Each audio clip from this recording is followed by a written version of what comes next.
Mr. Gerald Giam.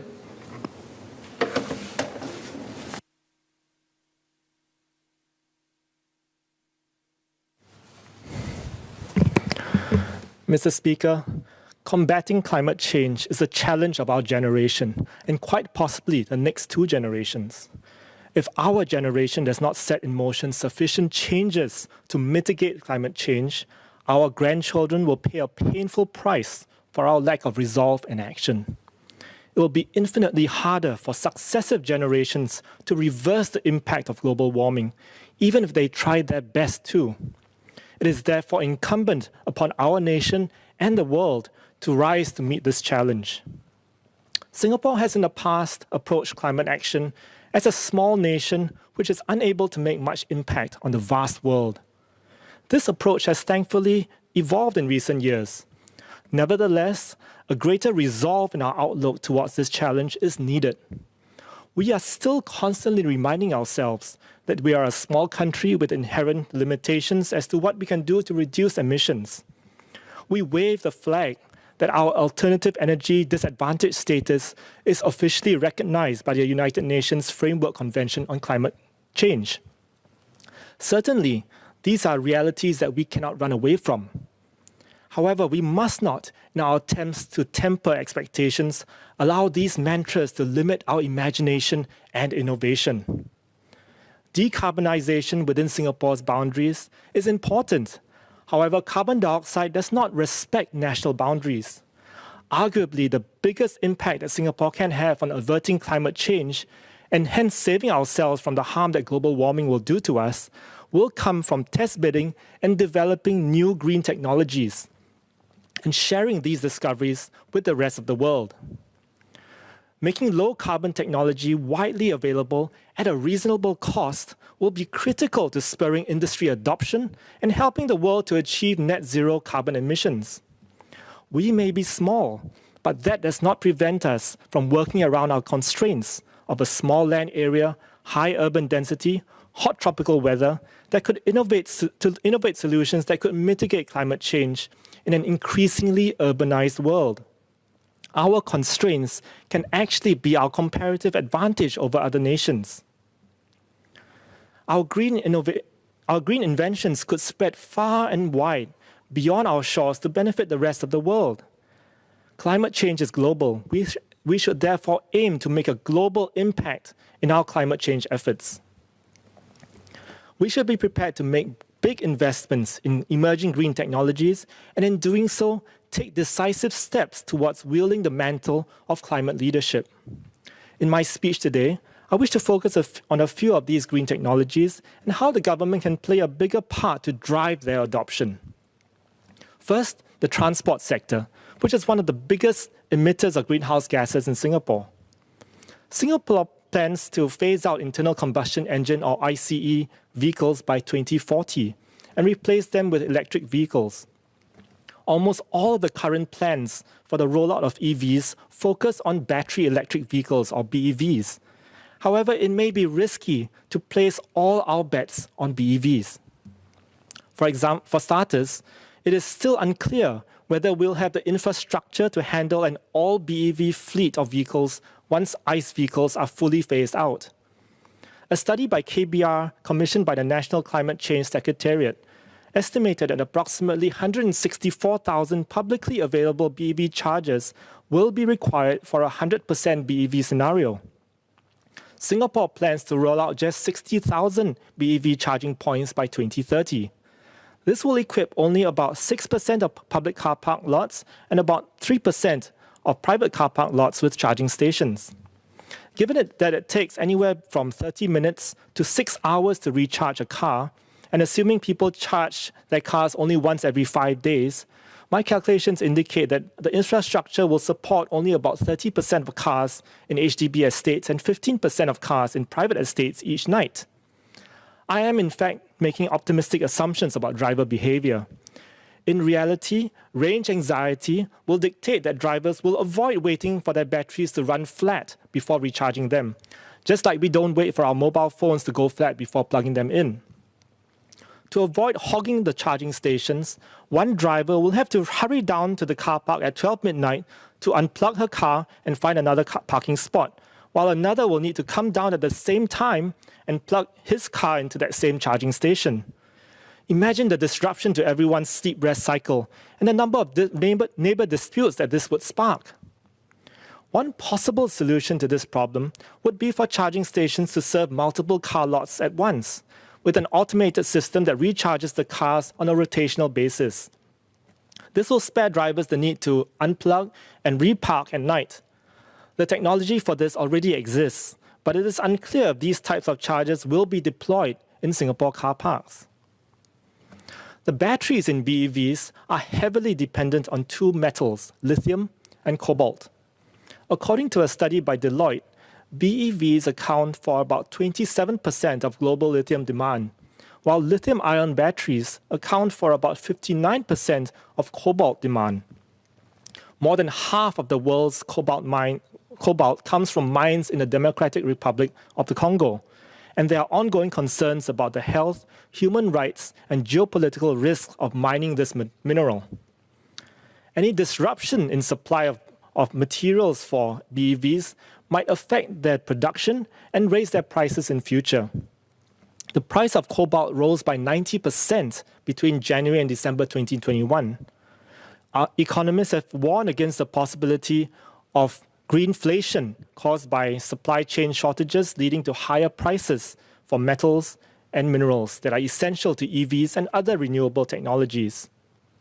We have to keep this in mind, that mining of lithium and cobalt and the manufacture of lithium-ion batteries also produce large amounts of greenhouse gas emissions.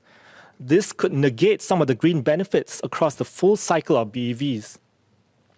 A large number of BEVs will also place a heavy load on the electricity grid. Will the grid be strong enough to support so many vehicles being charged at the same time, including many using fast chargers, which will drastically increase peak power demand? The cost and carbon output of grid upgrades will need to be considered if we want to fully electrify our transport using BEVs.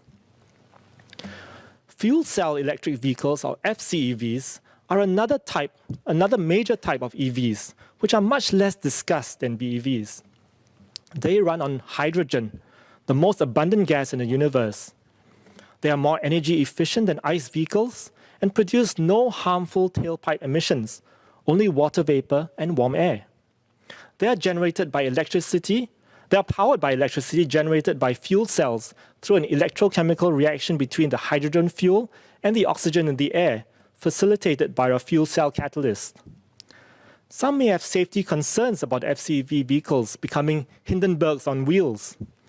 In terms of vehicle fires, leaks, and explosions, FCEVs are measurably safer than ICE vehicles.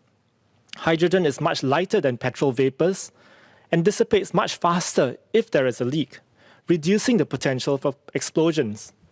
In any case, safety regulations will dictate that hydrogen fuel stations must store gas above the ground in well-ventilated areas. FCEVs bring with them some advantages over BEVs. First, they can be refueled much faster than BEVs are recharged. Each BEV will require at least 90 minutes to fully charge using a fast charger, and up to 6 hours using other types of chargers. In contrast, FCEV buses can refuel their hydrogen tanks in as fast as 10 minutes.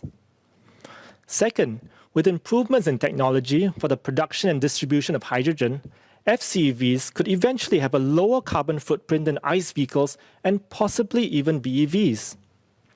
Third, a study by Deloitte forecasted that the total cost of ownership of FCEVs will be less than BEVs by 2026.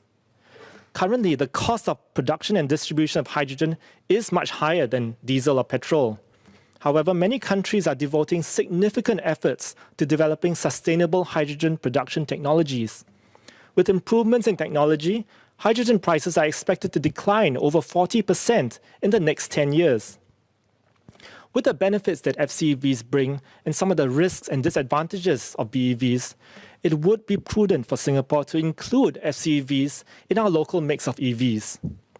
The KBR hydrogen study commissioned by NCCS found that taxis, buses, and heavy goods vehicles are well suited for hydrogen fuel, given the high daily distances they travel. What are the steps that the government is taking to transition our public transport and goods transport systems to use green hydrogen? Hydrogen is not just useful as a source of clean energy for vehicles, it also has multiple other industrial applications, including in clean power generation. About 30 other countries, including New Zealand, the Netherlands, Belgium, and South Korea, have already rolled out hydrogen roadmaps. Singapore should do the same. This national renewable hydrogen strategy will spur the creation of a hydrogen economy in Singapore. It should map out our plans to invest in the development of hydrogen technologies, propose new legislation, set national targets for low carbon hydrogen, and develop a pipeline of local talent to take advantage of careers in this emerging sector. This will set Singapore on a path towards being a global player in the hydrogen industry and benefit Singaporean workers. The government is targeting a 2 gigawatt peak of solar energy by 2030. Yet even if this target is met, solar energy will still supply only about 4% of our total electricity demand. Given that solar energy is one of Singapore's most promising renewable energy sources, we have to make a much bigger push to develop it and set bolder targets for solar energy in our electricity mix. Rooftops present one of the most promising platforms to deploy solar photovoltaic systems or PV systems, given our highly urbanized landscape. The government's Solar Nova program is looking to install solar PV systems on the rooftops of public sector buildings, including HDB flats. I asked the Minister for National Development on 10 January whether HDB intends to install solar PV panels on all HDB block rooftops where feasible. I'm glad to note the Minister has replied in the affirmative. We should make a stronger push to install solar panels on all rooftops, both public and private, that do not have physical encumbrances. This is similar to a call made by my honourable friend, Mr. Leon Pereira, back in 2017. This will greatly increase our solar energy capture. Currently, EMA allows consumers to be paid for channeling their excess solar electricity back to the grid, and BCA has a green mark scheme for solar panel adopters. However, from a reply by the Minister for Trade and Industry to the member for Sengkang, Associate Professor Jamus Lim, I note that the government does not provide grants or subsidies to further incentivize the adoption of solar energy. The Minister also stated in his reply to Associate Professor Lim that the cost of solar energy is now generally cheaper than the retail electricity price and regulated tariff. It would therefore make economic sense to encourage widespread installation of solar PV panels among private property owners and purchase electricity from them. This rings especially true in view of the current high electricity prices caused by supply shortages of natural gas, which we are currently over-dependent on for power generation. This is a subject which I elaborated on during the debate on the Energy Resilience Bill last November. The government should rethink its current approach and provide more incentives for solar adoption in the private sector. Landed properties, condominiums, and commercial buildings provide a significant amount of rooftop space for solar panel deployment. Incentivizing all of them to install solar panels could greatly improve our solar panel coverage. It could help Singapore derive more than the projected 4% of our electricity from solar energy. To be clear, I'm not suggesting that the government should unconditionally subsidize landed property owners or companies to install solar panels, which they can later profit from by selling electricity back to the grid. They should be required to transfer excess electricity back to the grid without receiving any payment until their installation subsidy is fully covered. At the end of the day, this will still be a win-win for property owners and the government and the nation. In conclusion, Mr. Speaker, Singapore needs to be bolder and braver in setting green goals to secure our future. Some of these may be stretch goals today, but we have to trust that future generations will discover breakthrough technologies to overcome our disadvantages. Technology is improving all the time, and more so when huge resources of governments are being poured into research and development into low-carbon alternatives. We need to ride the technology wave, not fall behind it. If we take a wait-and-see approach to hydrogen and other technologies, we might start seeing even our neighbors overtake us. Let's push harder on the adoption of fuel cell electric vehicles, come up with a bold hydrogen roadmap, and incentivize the installation of solar PV panels in Singapore.